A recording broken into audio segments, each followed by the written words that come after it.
Bienvenidos a mi canal de la razón a la fe. El evolucionismo necesita de fósiles intermedios, muchos fósiles intermedios. Es más, si el evolucionismo tuviera razón, pues las excavaciones encontrarían millones y millones y millones de fósiles intermedios para pasar de una especie a otra especie. Entre ellos, pues de la especie mono a la especie hombre. Hoy vamos a hablar de uno de esos intentos que siglo y medio después siguen funcionando, porque la gente se cree no la verdad, no la realidad, sino lo que le cuentan, bien por la ciencia oficial, la educación oficial, la televisión oficial, la prensa oficial, los museos oficiales. Eso es lo que se cree la gente. Entonces, el primer candidato a eslabón perdido, que ya iremos viendo que son tan perdidos que no se han encontrado, porque no se pueden encontrar, como ya hemos explicado en algún otro vídeo.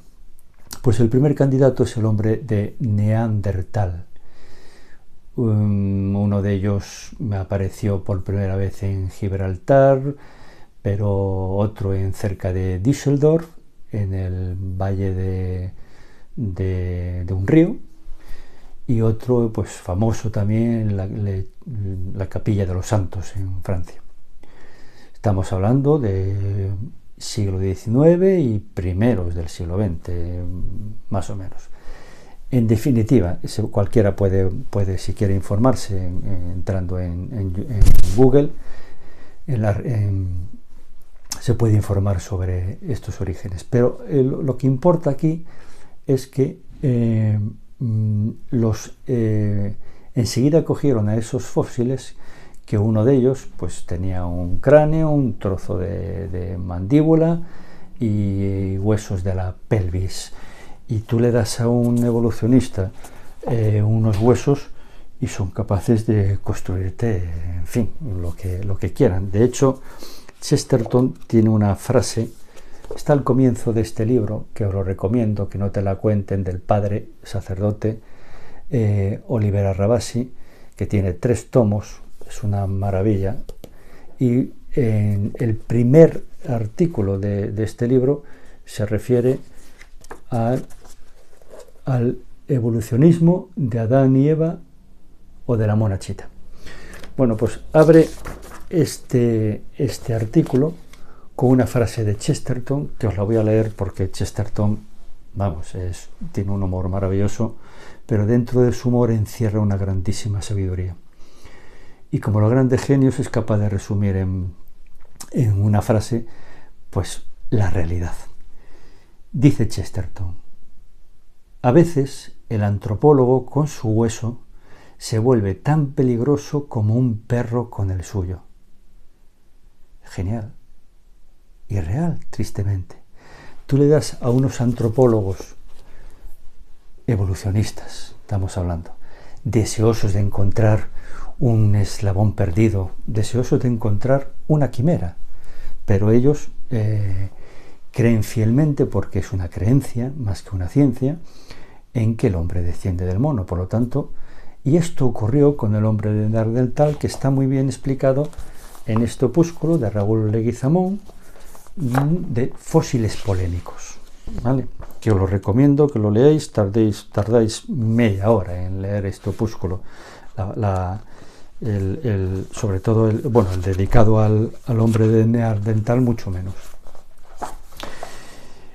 Aparece unos huesos, concretamente pues un poco de la cavidad craneal, yo no soy experto, pero bueno, algo de la pelvis, etcétera, y enseguida hacen un homínido que ellos necesitaban como agua de mayo para demostrar, entre muchas comillas, que el hombre desciende del mono. Hoy ningún científico, ninguno, ningún científico que se precie se cree que el hombre de Neandertal es un homínido, es un hombre como tú y como yo, un hombre.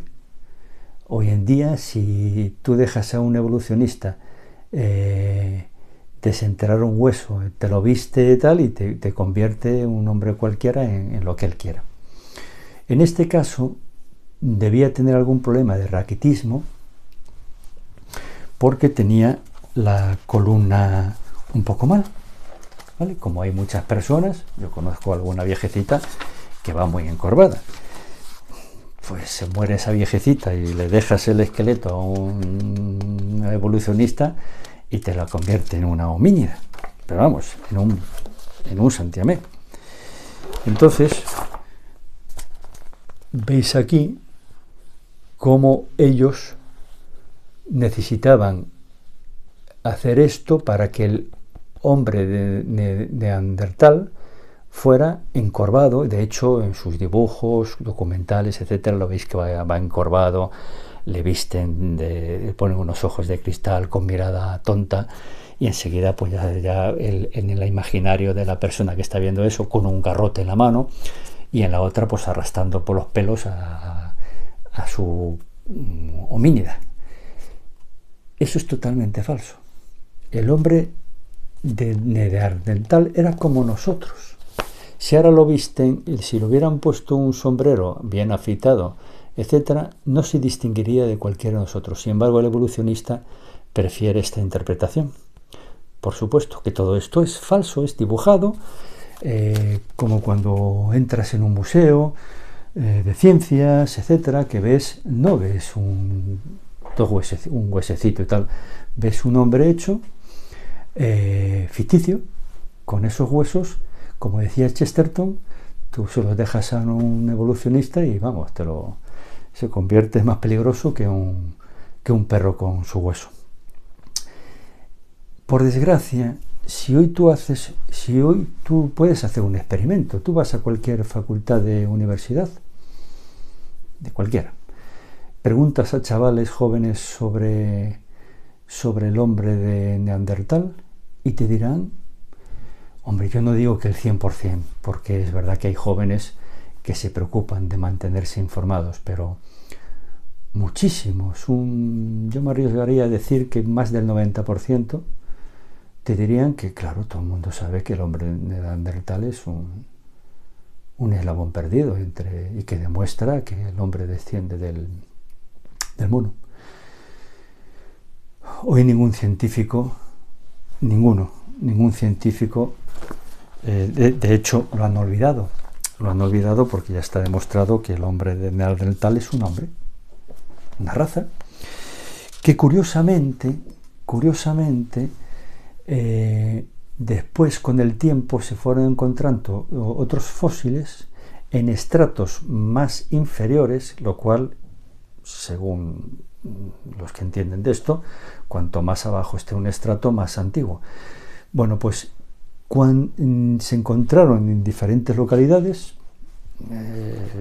en Italia, en fin, en Alemania, en diferentes excavaciones, fósiles de hombres de Neandertal que tenían rasgos más modernos, parecidos a los nuestros, que los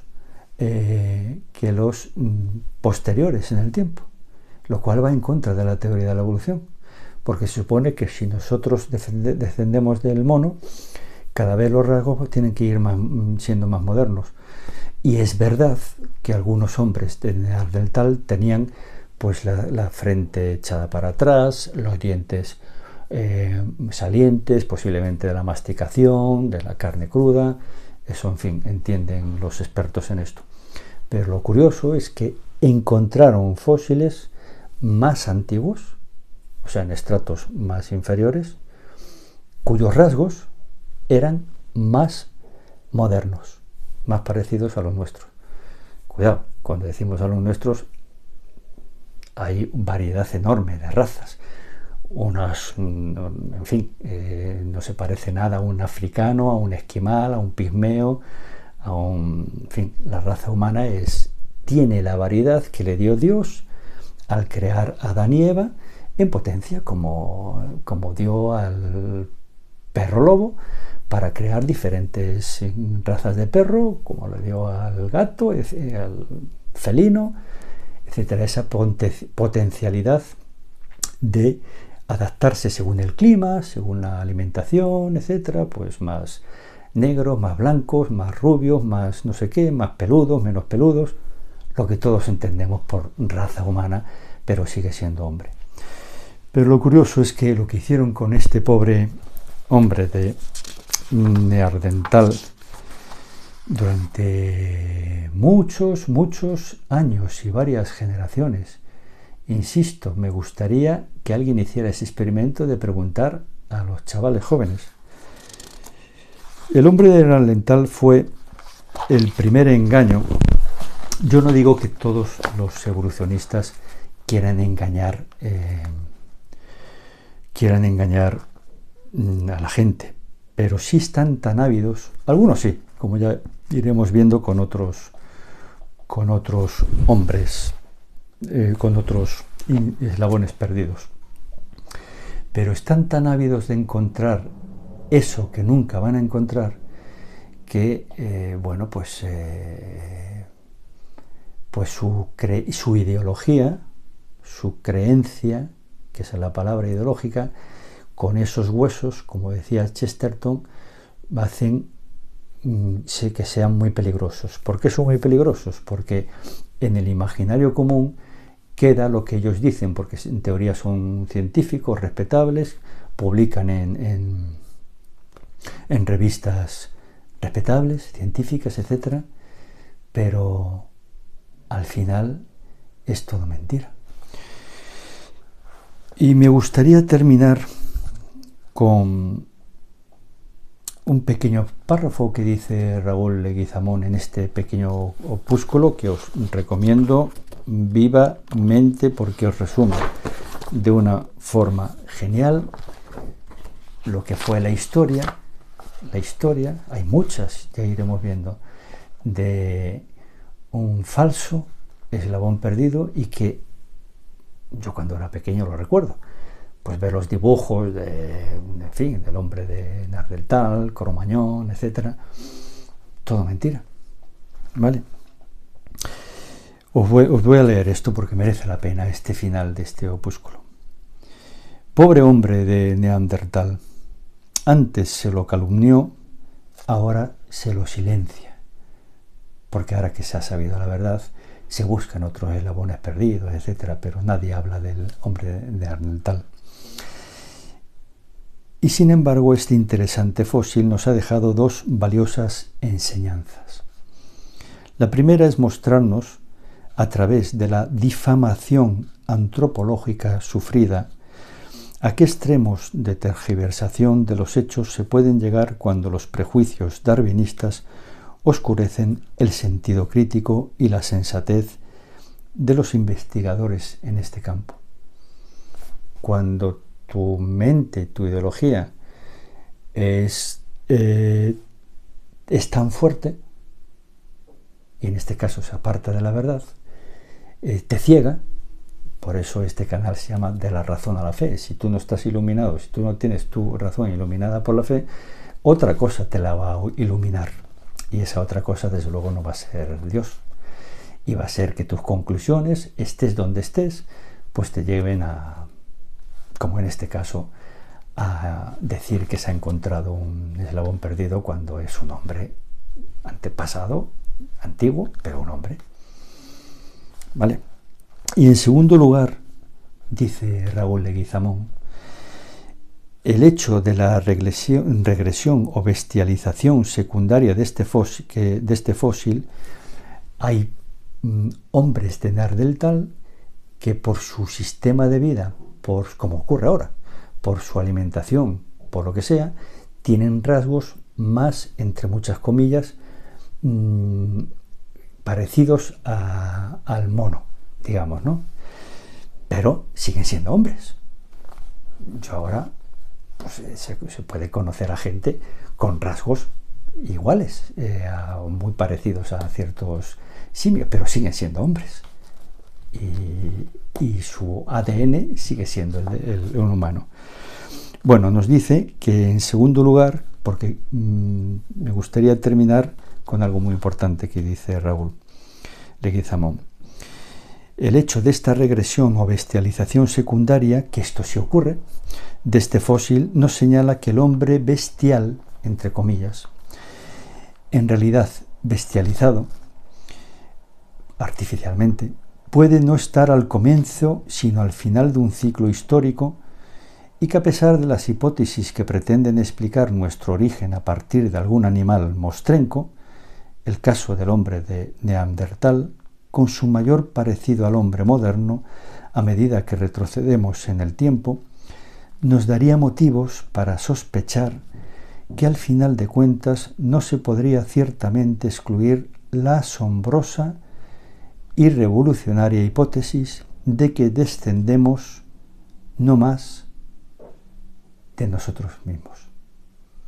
Es decir, que cuanto más atrás vas en el tiempo, en el caso del hombre neandertal, más se parece al hombre.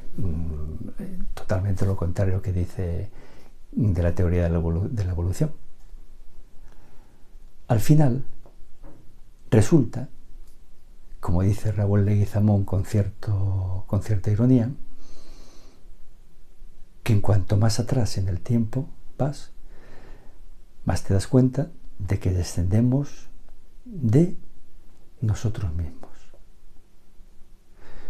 Nosotros los cristianos sabemos que descendemos de Adán y Eva, que evidentemente eran los dos hombres, hombre y mujer, pero que eran muy superiores a nosotros antes del pecado original, porque tenían ya lo veremos en algún otro vídeo, una unión con Dios mucho más perfecta que la que tenemos nosotros, y eso afectaba a su psique, a su inteligencia, a su cuerpo, a todo.